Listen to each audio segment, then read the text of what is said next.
Louvado seja o Eterno. Quero saudar a todos com a Shalom do Criador nesta noite. É um prazer, uma alegria mais uma vez poder estar entrando ao vivo aqui pela minha página no Facebook. Rodrigo Dias Silva, servo de Adonai, para mais uma vez transmitir uma mensagem a todos quanto fazem parte aí desta página como seguidores e também do meu canal no YouTube com o mesmo título, Rodrigo Dias Silva, servo de Adonai. Louvado seja o Eterno por todas as bênçãos recebidas neste dia. Tenho certeza absoluta, tenho certeza plena que grandes coisas o Eterno fez, está fazendo e fará na vida de todos os amados e queridos irmãos que estão participando, que haverão de participar e que estão me assistindo nesta noite.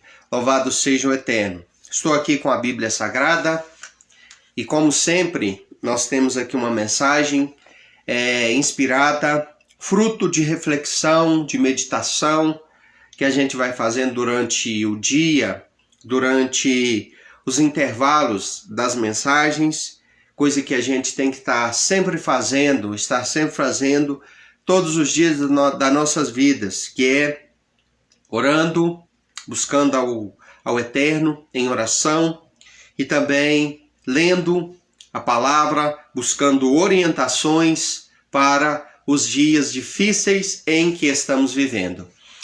Você que está participando, que o Eterno te abençoe. Se as mensagens que nós estamos sempre entregando aqui, ela fala com você, gostaria de te pedir, por gentileza, me ajude a pregar a palavra do Eterno, compartilhando. Comente, você tem toda a liberdade de fazer comentários respeitosos aí durante as mensagens. Compartilhe as mensagens com pessoas que você deseja que seja abençoada por uma palavra inspirada, uma palavra de orientação, uma palavra amiga e verdadeira, pois o maior intuito que um pregador deve ter não é conquistar fãs. O maior intuito de um pregador, seja ele quem for, desde que ele seja chamado pelo Eterno, deve ser formar seguidores, réplicas de Yeshua, seguidores da palavra do Eterno, praticantes de tudo aquilo que nos ensina as Sagradas Escrituras dentro do seu contexto original, verdadeiro, genuíno. Louvado seja o Eterno. Gostaria de estar lendo aqui um trecho muito conhecido, um versículo apenas, do livro do grande profeta messiânico, que é conhecido na nossa língua como Isaías. Capítulo 38, nós vamos estar falando aqui no versículo 1. O nome deste profeta não é Isaías. Essa é uma tradução que deram para o nome original dele. E os nomes, irmãos, os nomes dele não se traduz. Então, dentro do nosso português, nós costumamos a chamar todos os personagens bíblicos por outros nomes, porque o nome é aportuguesado, né? Eles ganharam expressões dentro do idioma e praticamente é um outro nome.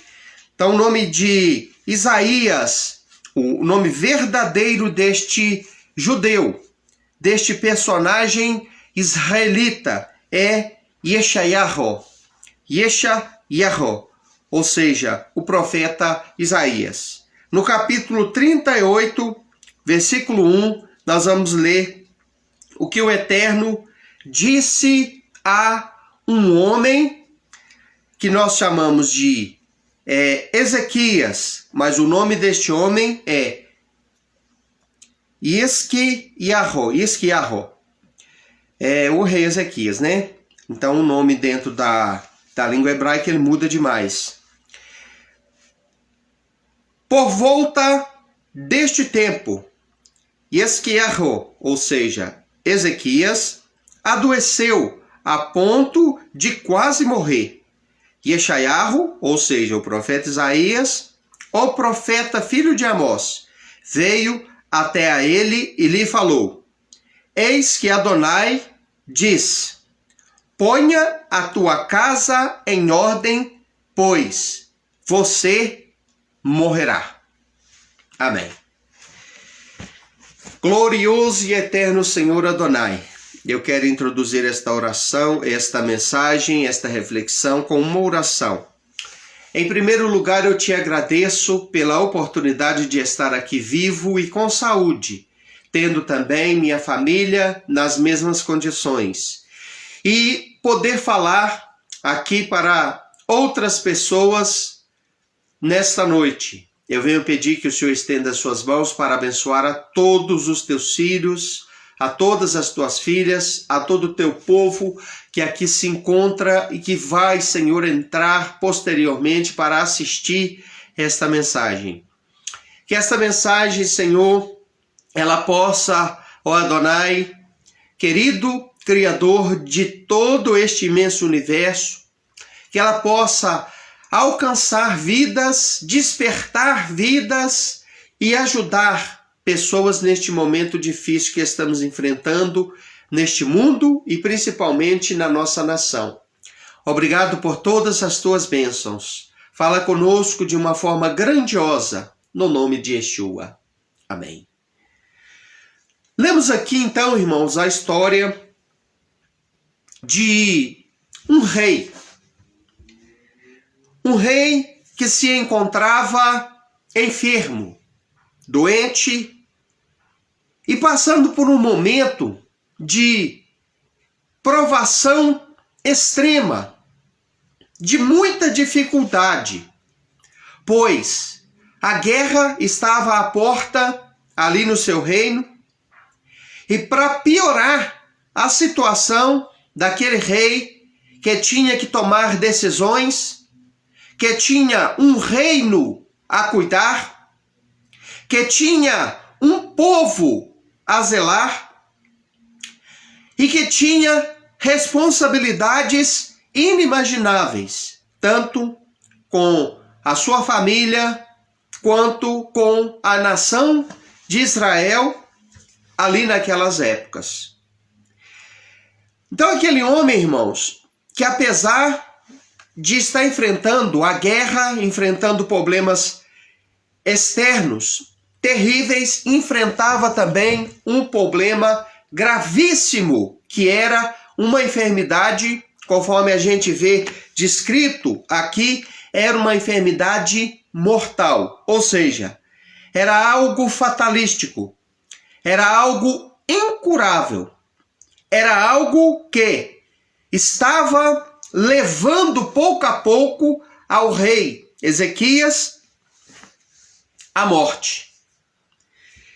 Tudo que ele mais queria naquele momento, porque como um rei da nação amada e eleita, do povo escolhido, que conhecia o poder do Eterno, que gozava do privilégio de conhecer o Deus vivo e verdadeiro, como um judeu que ele era, aquele que foi nascido e criado dentro das regras judaicas da Torá, tendo informações verídicas sobre um Deus verídico, que fez proezas no passado e que se revelou à humanidade, principalmente ao seu povo, ao povo judeu, ao povo de Israel.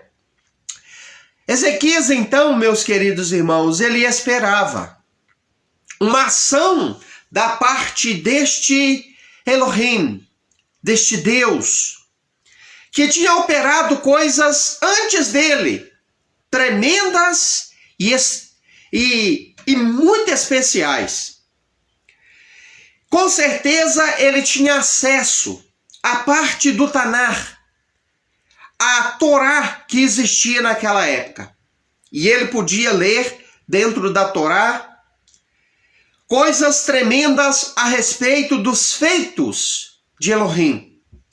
Ele podia ver que este Deus, o Deus dos seus antepassados, do qual ele descendia, que fez uma promessa ao seu patriarca Abraão, repassada a seu filho Isaac, e a também o seu neto Jacó, que este personagem, o rei, ele podia ver que um povo saiu das entranhas de Abraão, e que este povo foi cativo, levado a ser cativo por um acontecimento dentro da terra do Egito. E que este povo foi tirado de uma forma milagrosa, de uma forma especial, pelas mãos de Hakadosh Baruch Hu, ou seja, pelas mãos do Santo Bendito seja, lá de dentro daquela terra.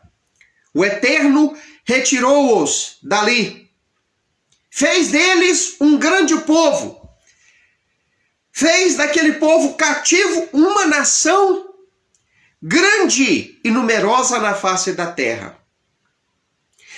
Ele, com certeza, ele tinha acesso ao conhecimento que a Torá dava, lendo o livro de Êxodo, né? Shemot, na língua hebraica, é chamado Êxodo, sobre os tremendos feitos, tal como a abertura do Mar Vermelho, a destruição dos exércitos de Faraó, egípcios, as 10 pragas enviadas para a terra do Egito, a fim de pressionar os governantes ímpios da terra pagã do Egito a liberar o povo que padecia ali dentro do Egito. Com certeza, ele tinha acesso a muitas histórias tremendas, como o Eterno enviando um maná para cuidar do povo em pleno deserto, água brotando da rocha em meio ao deserto causticante, coisas maravilhosas, magníficas, sendo feitas pelo Eterno, que inspirava ele a confiar, a ter esperança, a não desistir e a buscar ao Todo-Poderoso El Shaddai naquele momento de extrema dificuldade. Segundo informações do próprio capítulo que nós começamos a ler, 38 de Yeshayahu, Isaías, e também lá no livro das Crônicas, aonde a mesma história se repete.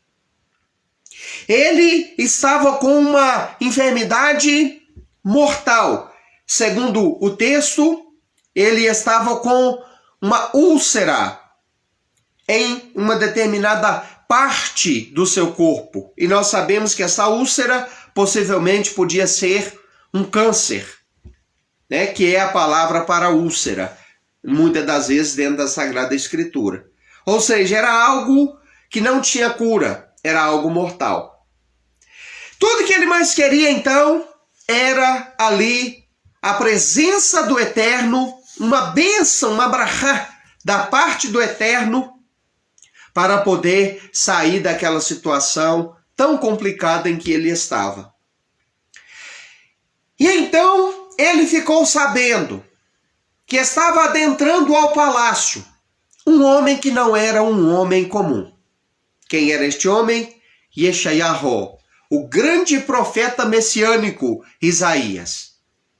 Homem de reputação, homem de renome, homem de origem sacerdotal e que gozava de o privilégio de ter sido criado em uma família nobre e de grande influência ali dentro da terra de Israel naquela época. Isaías e Yeshayahu era conhecido principalmente, irmãos, pelas profecias assertivas, verdadeiras, genuínas, que ele sempre trazia ao povo, ele sempre trazia as pessoas naquela época. Não é como hoje, onde estamos rodeados de falsos profetas oportunistas. Muitos destes mentirosos que têm a coragem de dizer assim, assim diz o Senhor, quanto que na realidade o Senhor não está mandando falar nada. Isso é muito perigoso, irmãos.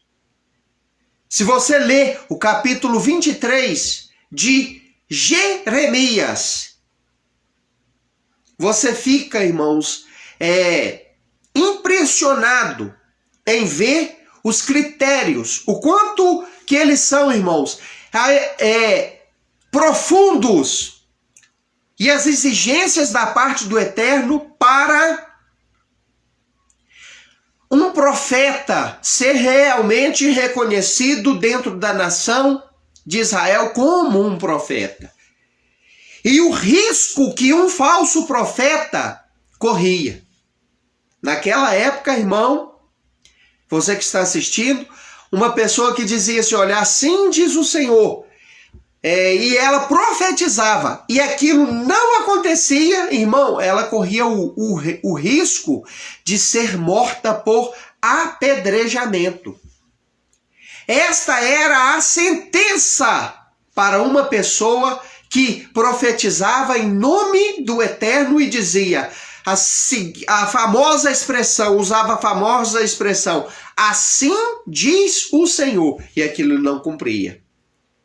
Então hoje nós estamos rodeados, infelizmente, por muitos.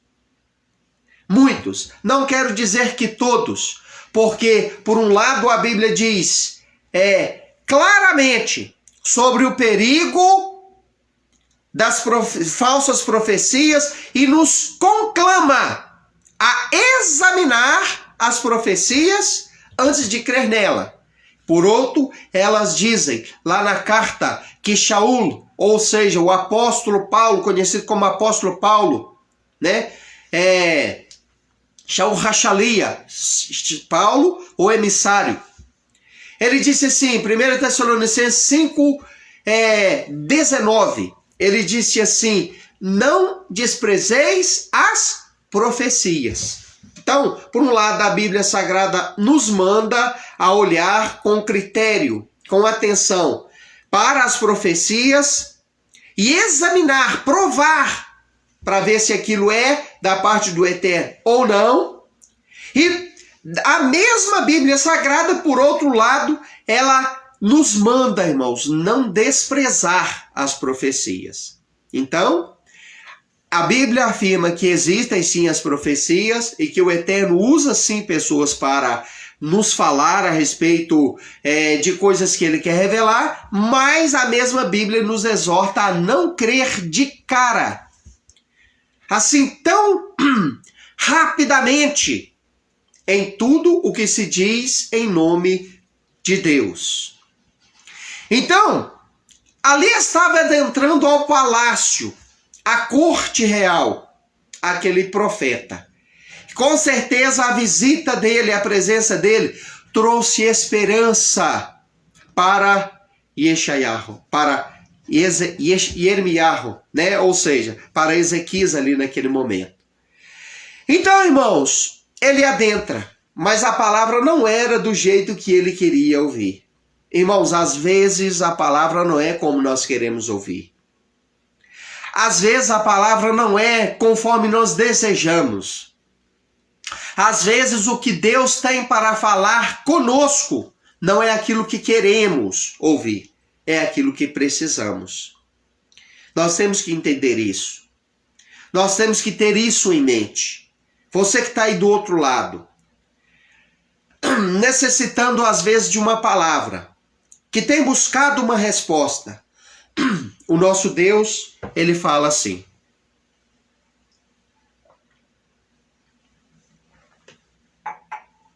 Mas nem sempre ele fala como queremos. Sempre ele fala o que nós precisamos e não o que nós queremos. Essa verdade nós podemos ver sendo ilustrada neste acontecimento. Olha o que aquele homem, irmãos, aquele profeta diz àquele homem moribundo, preocupadíssimo com o reino, porque ele sabia que os assírios estavam vindo com um batalhão para poder fazer guerra contra Israel.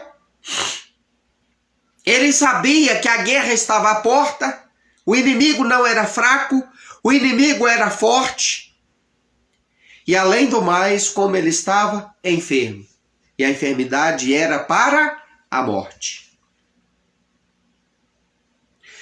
Entra o profeta, ele enche o coração de esperança e talvez, irmãos, ele perguntou com certeza, dentro de si, o que será que ele tem para falar? Com certeza ele vai falar da minha cura. Com certeza ele está trazendo uma palavra de esperança para mim. Mas olha o que o profeta diz. Ele entra ali, irmãos, é aqui que eu quero meditar com vocês nesta noite, e diz: Rei Ezequias, assim diz Adonai,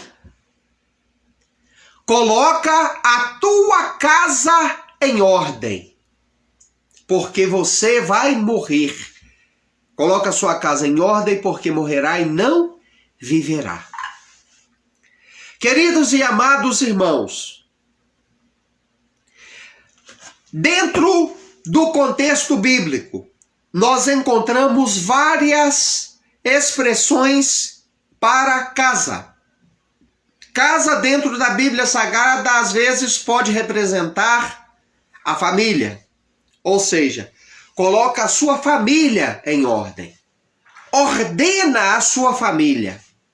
Organize a sua família. Coloque tudo organizado. Enfim, família. Família, às vezes, para ele que era rei, podia significar também o reino. Casa, dentro da Bíblia, às vezes pode significar, dentro do contexto bíblico, sendo o personagem um rei, pode significar a nação, o reino, o povo. Casa pode significar também a residência. Pode significar também o local aonde se reside, o teto aonde se abriga. A casa, literalmente falando, né, a casa, no sentido, vamos dizer assim, literal da coisa. E às vezes também casa pode significar o nosso corpo, a nossa vida, a nossa própria pessoa, né? Porque não existe dois textos, 3, 7 e 6, 19 de 1 Coríntios, que diz que nosso corpo é templo do Espírito, ou casa do Espírito, da rua, ou seja, templo do Espírito de Deus. Então, meus queridos, existe dentro da Bíblia essas expressões para casa. Sabemos aqui, irmãos, que então o Eterno fala, entra ali através de Isaías, fala, põe a sua casa em ordem. Sua família em ordem, seu reino em ordem, sua vida em ordem. Esta mensagem, irmãos, veio para ele em um momento crítico, aonde ele recebe as instruções da parte do Criador e diz, coloca a tua casa em ordem. E nesta noite, irmãos, o Eterno me coloca aqui diante desta tela, para poder falar para você também, para mim, em primeiro lugar, porque a primeira pessoa a receber uma palavra que ela é conclamada a passar é o mensageiro. O mensageiro, irmão, é o primeiro a ser impactado pela palavra que ele recebe como mensagem e recebe como missão para poder passar. Então, em nome do nosso Eterno, Adonai, eu digo a você que está assistindo essa mensagem, é tempo de nós colocarmos a nossa casa em ordem.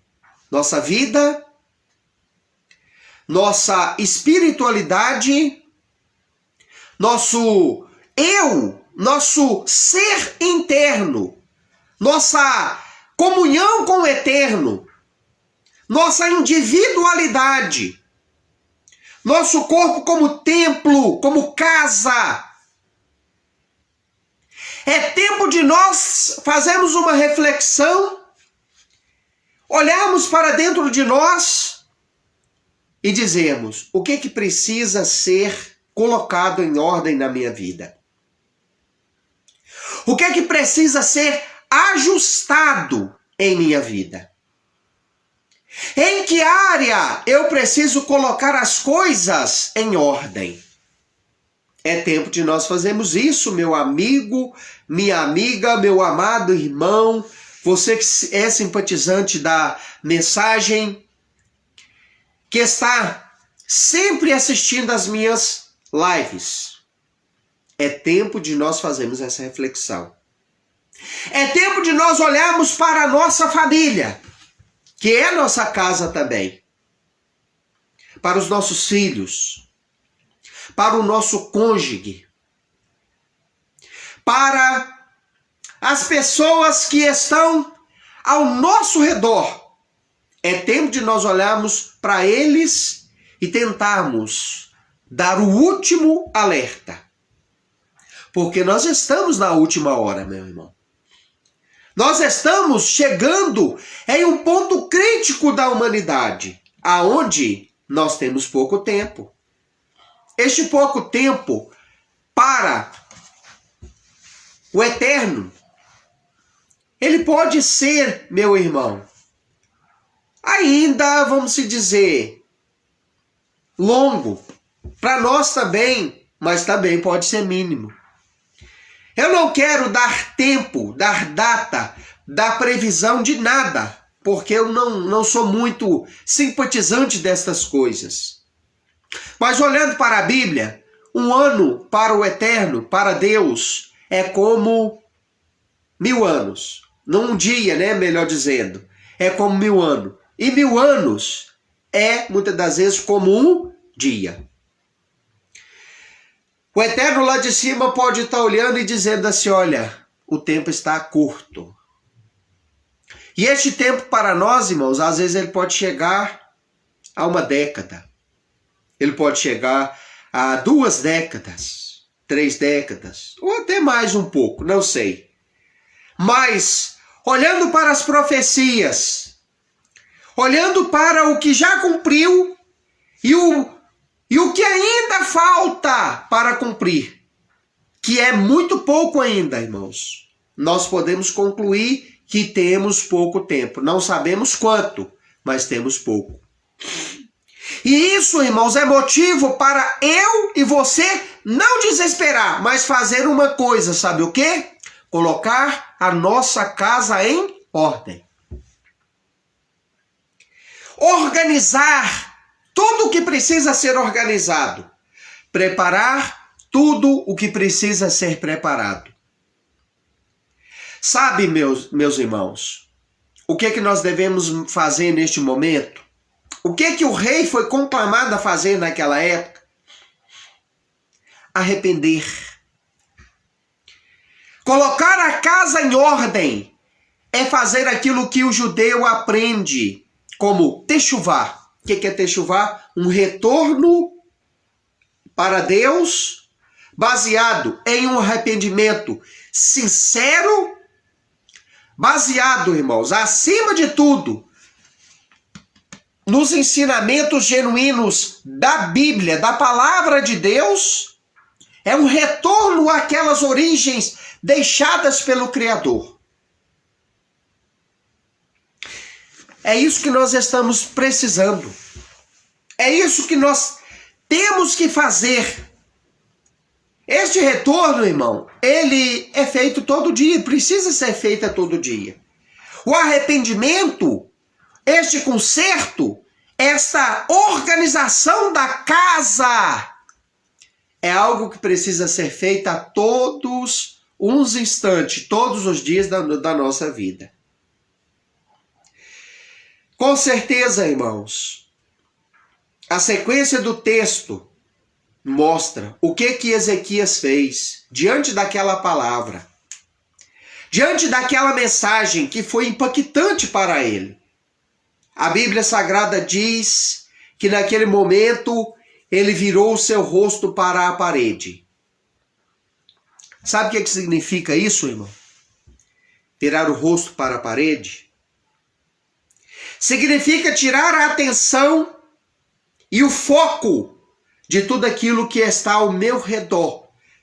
Do homem, das dívidas, das distrações, dos problemas. É não olhar mais para as circunstâncias ao redor, para o homem, para as pessoas, para aquilo que possa me distrair. Focar apenas no Criador, porque ele não apenas virou o rosto para a parede. Este ato de virar o rosto para a parede, irmão, significa deixar de olhar para o homem, olhar agora apenas para o Criador. É um ato de concentração, de reverência, para fazer algo maior e algo importantíssimo naquele momento. E o que Ezequias fez? Virou o rosto para a parede, deixou de olhar para o homem, deixou de olhar para as pessoas, deixou de olhar para a vida terrestre naquele momento, e ele se introduziu em uma dimensão espiritual através da tefilá, da oração, e ele começou a orar intensamente. E isso, meus irmãos, me faz lembrar de um texto maravilhoso que está aqui em Jeremias 33, versos 3. Clame a mim e responder-te-ei. Anunciar-te-ei coisas grandes e firmes que tu não sabes. Me faz lembrar de Salmo, Terlim, 50, versos 15. Clame a mim no dia da angústia. Eu te ouvirei, e tu me glorificarás. Me faz lembrar das palavras de Yeshua, em Matitiahu, capítulo 7. Quando ele disse assim, Matitiahu é Mateus: buscar-me-eis e me achareis. Pedi, dá-se-vos-á. Batei e abri-se-vos-á. Porque todo aquele que busca, encontra, todo aquele que procura, ele acha. Qual é o pai que pedindo, qual é o filho que pedindo ao seu pai um pão lhe dará no lugar do pão uma pedra? Ou lhe pedindo um ovo lhe dará um escorpião ou uma serpente? Ora, se vós sendo maus sabe dar boas dádivas aos vossos filhos, quanto mais o Pai Celestial, que é bom em todos os momentos, e que é bom até para os maus, meus irmãos. Naquele momento, então, ele faz esta tefilá. Tefilá, na língua hebraica, significa oração.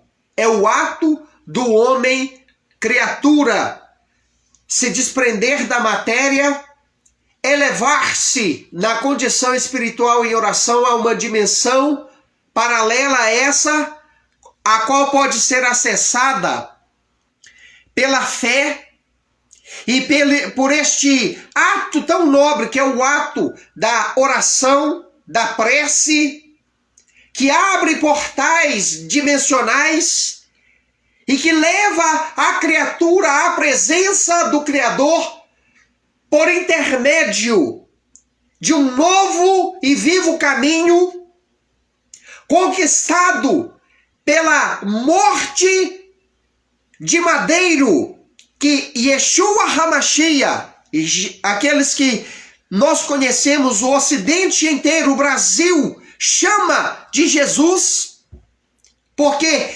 ele foi aquele que morreu, Yeshua, para nos dar acesso ao trono do Eterno.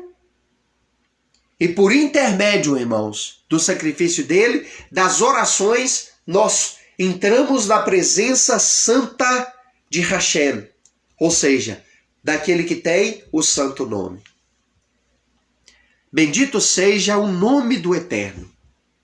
Louvado seja aquele que nos ouve, por intermédio das tefilá feita em nome de Yeshua, aquele que nos conquista acesso direto a Deus através da fé, pela emuná. Qual foi a resposta do Eterno, irmão? Diante do clamor de Ezequias.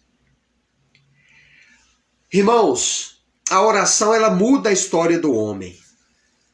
Aquele homem que estava vivendo em um momento crítico da sua nação, da sua história, da sua vida.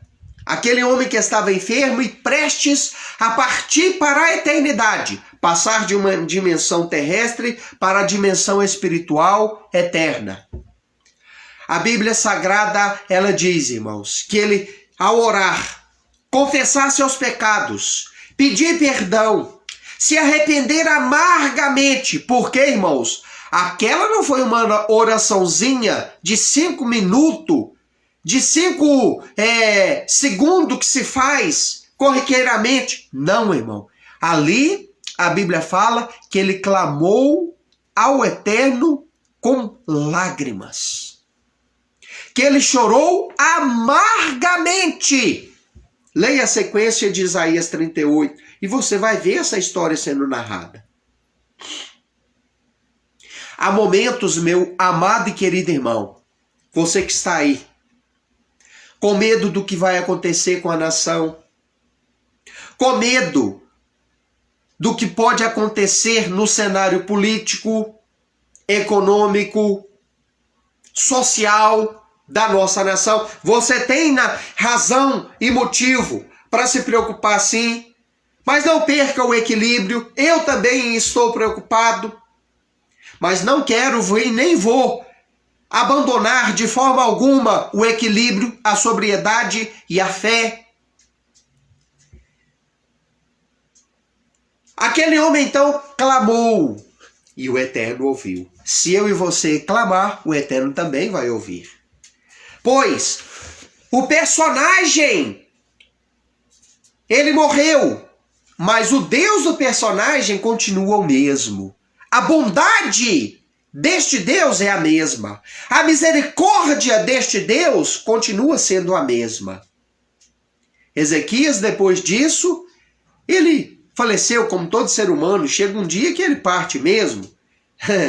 Mas ficou a história de que naquele momento ele não pereceu. O Eterno, irmãos, mudou a sua própria palavra e a sua própria sentença para beneficiar aquele homem que demonstrou fé, que demonstrou confiança, que demonstrou, meu amado e querido irmão, muita fé naquele momento, que demonstrou estar amargamente, profundamente, irmão, contrito e arrependido.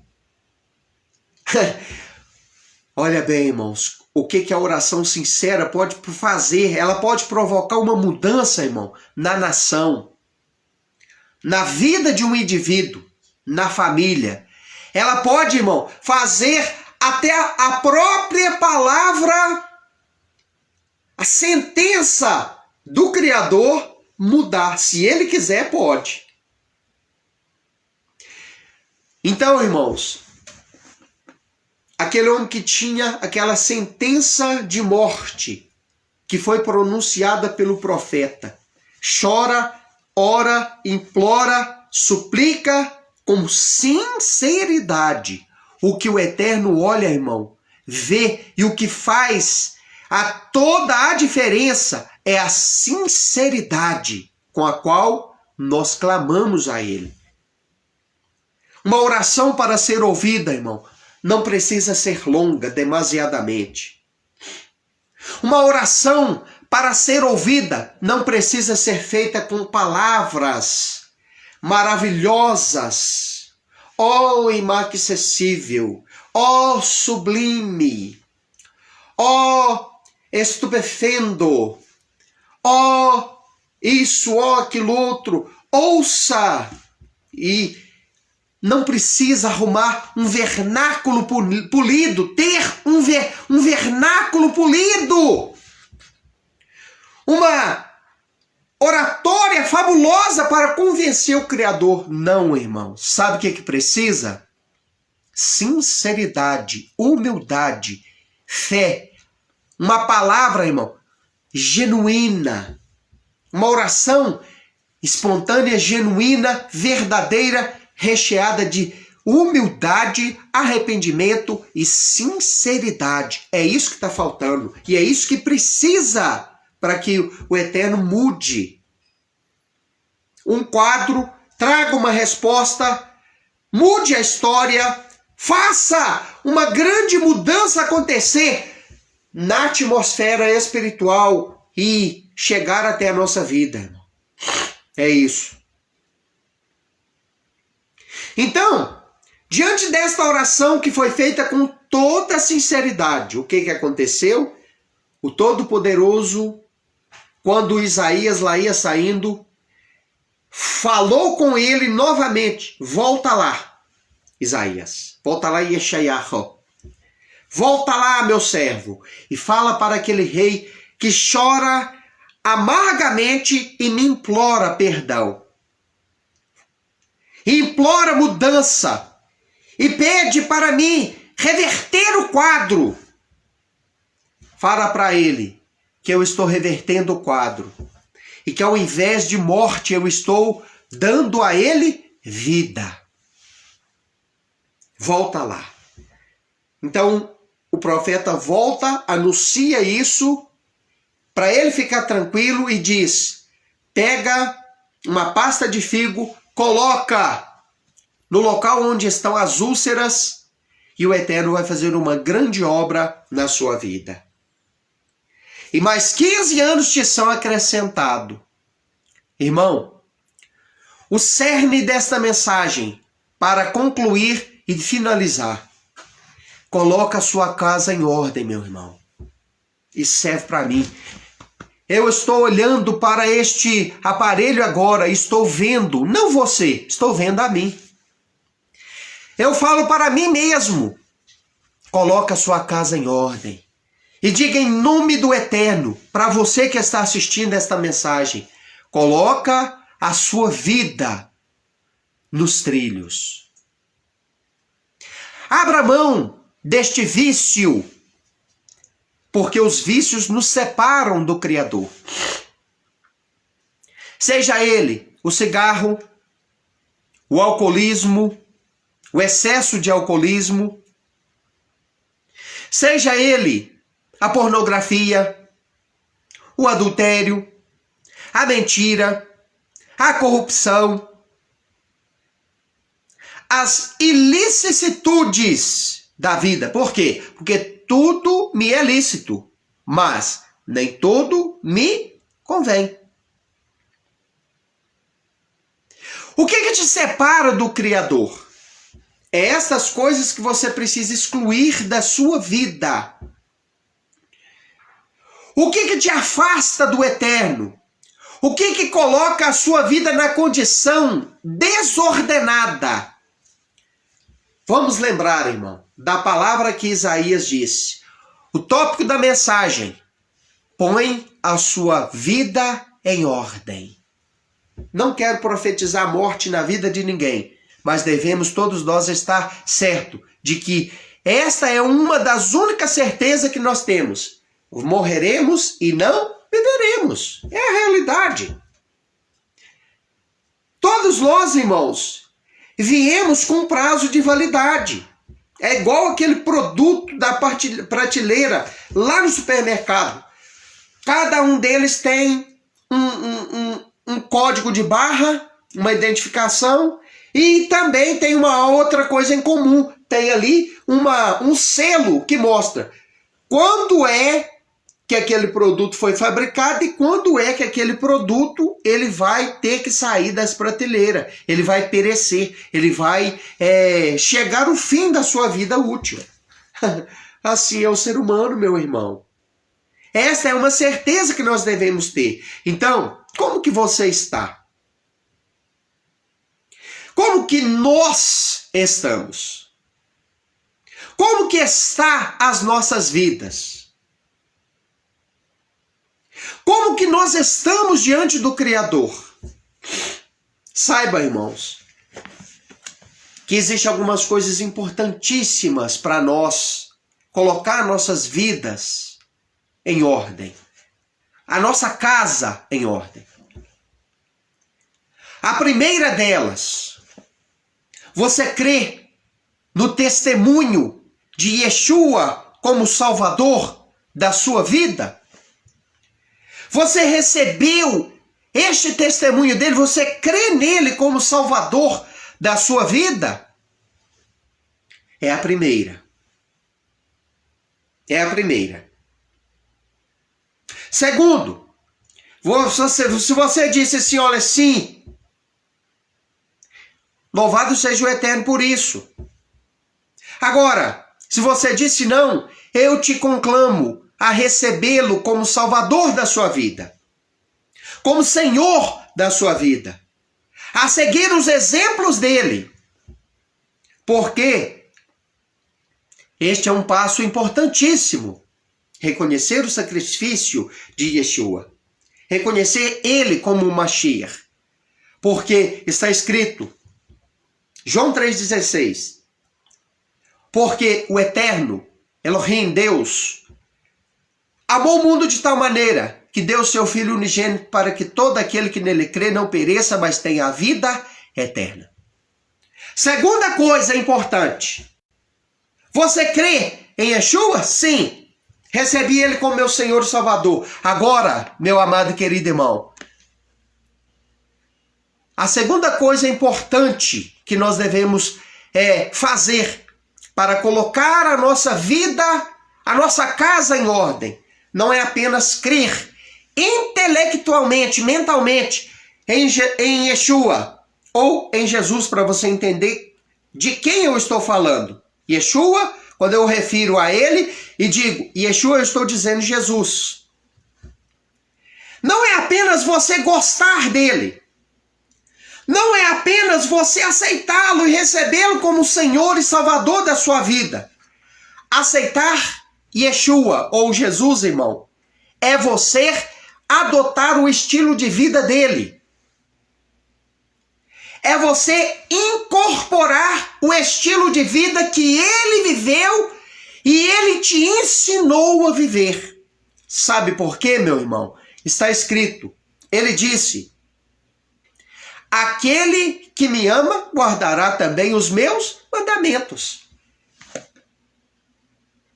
Aquele que me ama obedecerá os ensinamentos que ele próprio obedeceu, irmão, e que ele nos ensinou a obedecer. Aceitar a Yeshua é aceitar, irmão, a veracidade da Torá, dos ensinamentos, mandamentos que ele não apenas, irmãos, ensinou que não foi abolido, mas que ele viveu, não para eu deixar de viver, viveu para mim, igual se é ensinado dentro das igrejas. Ah, Jesus viveu, cumpriu os mandamentos para eu não cumprir. Não, ele viveu justamente para mostrar para mim que eu também posso cumprir. Por quê? Porque ele veio na qualidade de 100% homem. Ele era ser humano, igual a mim, igual a você. Ah, então quer dizer que você nega a divindade dele. Não, eu não nego a divindade dele. A divindade dele, ele como representante do Eterno, não o próprio Eterno. Esta eu reconheço. A divindade dele na qualidade de representante. Não que ele era o próprio Yud-He Vav-He. que é Deus, o único ser que pode ser chamado deste nome, né, que é as iniciais, as letras que compõem o tetragrama, que é um nome sagrado que nós nem sequer damos conta de pronunciar, que se perdeu no passado. O único Deus, Elohim, é este, cujo tetragrama é Yud-Heh Vav-Heh, representado pelas letras Y, H, W, H. Então, meu querido, esta é a segunda coisa. Você tem que reconhecer Ele como Salvador, como Senhor, e reconhecer os ensinamentos que Ele deixou. Só amar a Deus sobre todas as coisas e o próximo como a si mesmo? Não. Mateus 5,17. Não cuideis que vim abolir a lei. Não vim abolir, mas vim cumprir. E diga a vocês, qualquer que não obedecer e ensinar os outros a desobedecer estes mandamentos, ele diz, será chamado menor no reino dos céus. Mas aquele que ensinar os outros a obedecer esses mandamentos, eu o chamarei, e o Pai o chamará de maior no reino dos céus. Em verdade vos digo que nem um Yud, que é a menor letra do hebraico, nem um ponto da Torá será retirado enquanto existir céu e terra. O céu e terra que viveu sob Yeshua ainda está aqui e vive sob eu e você. Nós vivemos debaixo deste céu. Ele não passou. Então, a Torá, aquilo que você ouve o seu pastor dizer dentro da igreja, chamar de lei de Moisés, a lei foi abolida, é mentira, ela está em vigor sim.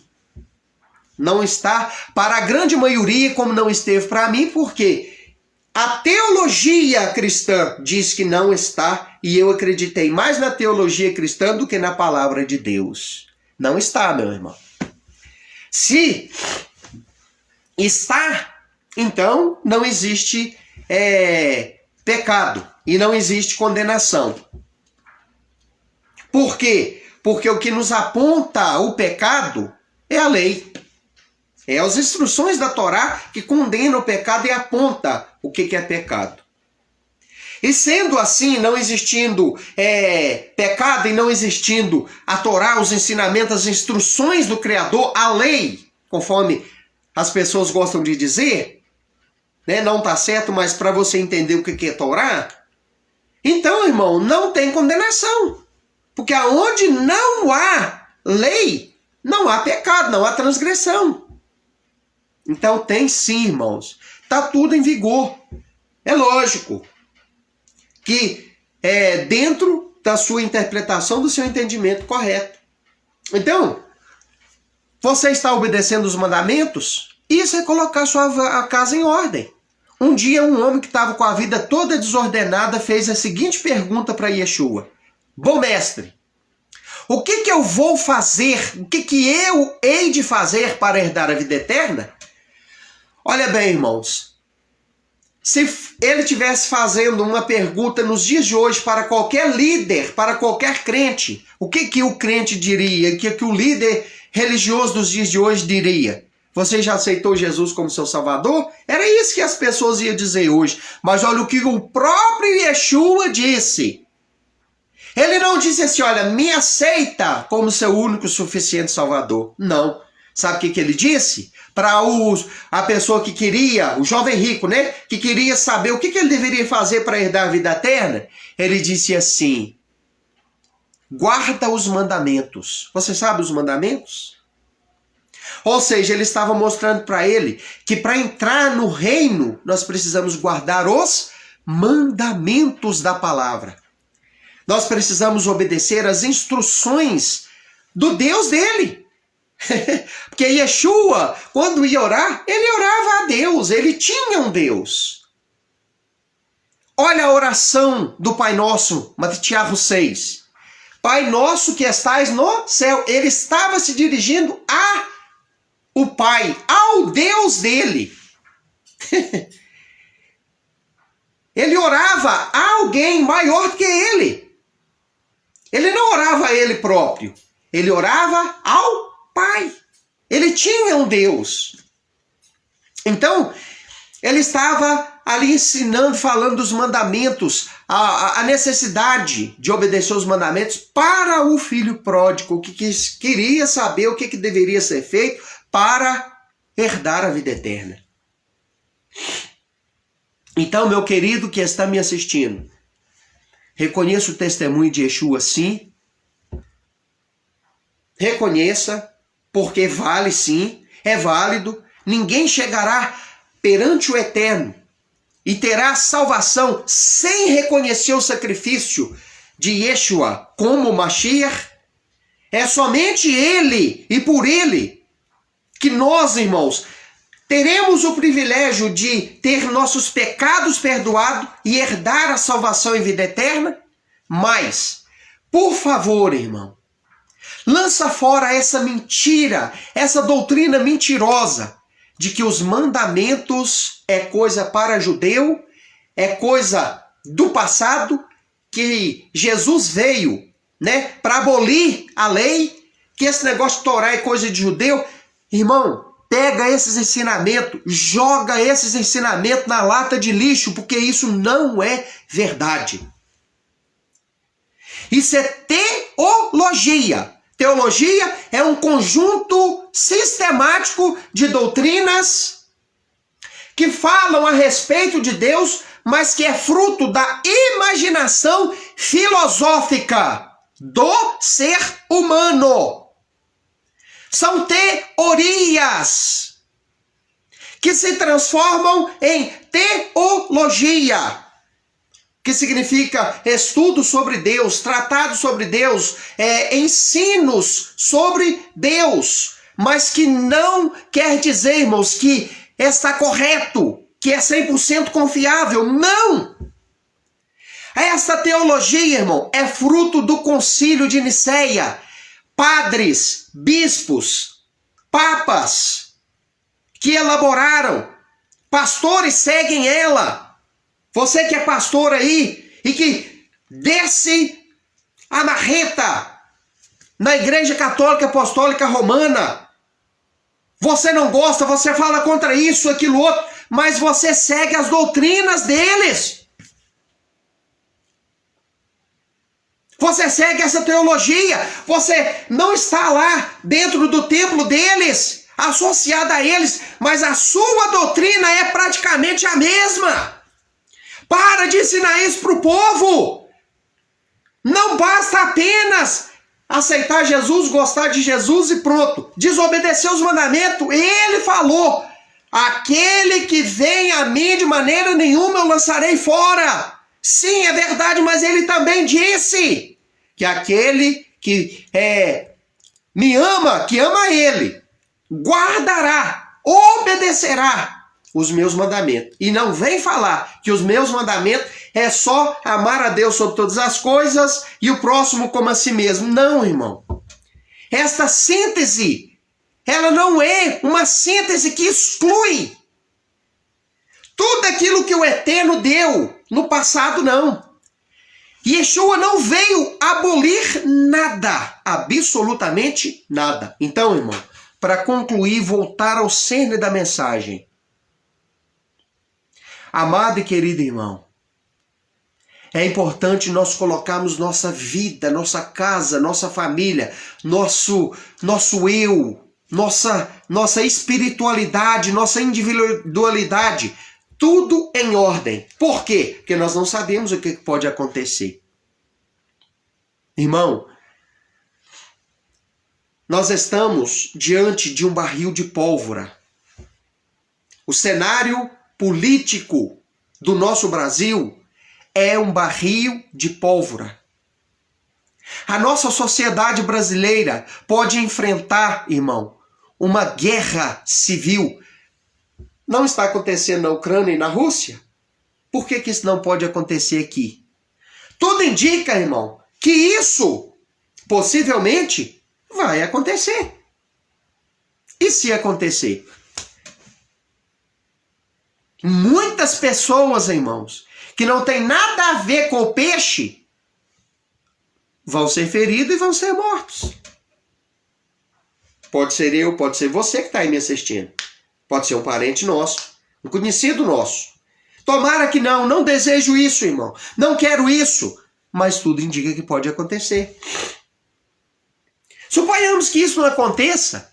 Um dia eu e você vai perecer. Quem disse que eu vou chegar a viver mais 10, 20, 30 anos? Talvez eu possa viver até mais. Mas eu posso viver só mais um dia, um mês, 2 anos, 3 anos, não sei. E como que está a minha casa, a minha vida? Como que eu estou? Coloca a sua casa em ordem. Disse Isaías a Ezequias. Coloca a sua casa em ordem. Assim digo eu, em nome de Adonai, para você e para mim mesmo. Vou encerrar esta mensagem por aqui. Que o Eterno te abençoe. Vou fazer uma oração para você nesta noite. Peço que você, se essa mensagem falou com você, se ela te tocar, compartilha ela, meu irmão. Compartilha ela. Outra coisa para nós finalizar aqui, antes de eu fazer a oração, né? Vou fazer uma síntese aqui. Reconheça os ensinamentos, o Yeshua como seu Salvador. Obedeça os mandamentos, os ensinamentos. Guarde os ensinos da Torá. Porque Yeshua ensinou a Torá, meu irmão. Você pensa o quê? Que o Novo Testamento, né, aquilo que os ensinos do Novo Testamento traz, são diferentes e excluem a Torá? Não, não exclui. Está tudo embutido ali, é você que não vê. É você que não vê, tá? Procure saber o que é cabível a você guardar. Né? Os ensinamentos da Torá, procure aguardar, procure descobrir as verdades que estão ocultadas a você a respeito da Torá. Não fica só nessa aí de que, não, obedecer a Deus sobre todas as coisas, amor a Deus sobre todas as coisas, o próximo como a si mesmo, pronto. Não faça isso. Procure saber a verdade. Pesquise com alguém, procure um entendimento.